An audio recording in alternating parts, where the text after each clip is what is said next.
मूर्ख साधु और ठग। बहुत समय पहले की बात है।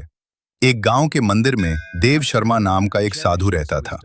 वो बहुत धार्मिक और सम्मानित व्यक्ति था। गांव के लोग उसे दान में वस्त्र, भोजन और पैसे देते थे। साधु उन वस्त्रों को बेचकर धीरे धीरे काफी धन जमा कर चुका था। साधु को अपने धन की बहुत चिंता रहती थी, इसलिए वो अपने सारे पैसे एक पोटली में रखता और उसे हमेशा अपने साथ लेकर चलता था। वो किसी पर भी आसानी से भरोसा नहीं करता था। उसी गांव में एक ठग रहता था।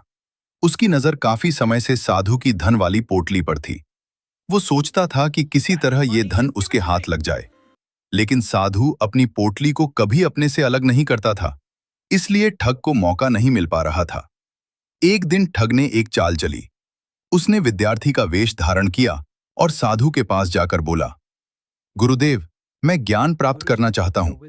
कृपया मुझे अपना शिष्य बना लीजिए। मैं आपकी सेवा करना चाहता हूँ। साधु को उसकी बातें सच्ची लगीं और उसने उसे अपना शिष्य बना लिया। अब वह ठग मंदिर में रहने लगा। वो मंदिर की साफ सफाई करता, साधु की सेवा करता और धीरे धीरे साधु का विश्वास जीतने लगा।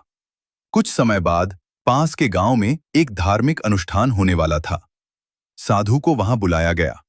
साधु अपने शिष्य ठग को साथ लेकर वहां जाने लगा। रास्ते में एक नदी पड़ी। साधु ने सोचा कि पहले नदी में स्नान कर लिया जाए।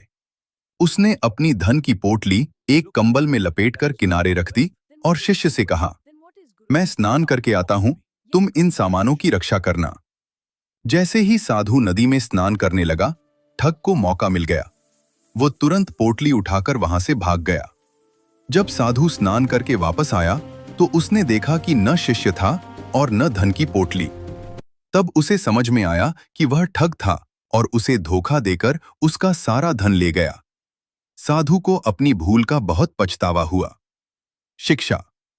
इस कहानी से हमें यह सीख मिलती है कि अजनबी लोगों की मीठी बातों में आकर तुरंत विश्वास नहीं करना चाहिए। संसार में ऐसे लोग भी होते हैं जो विश्वास जीतकर धोखा देते हैं।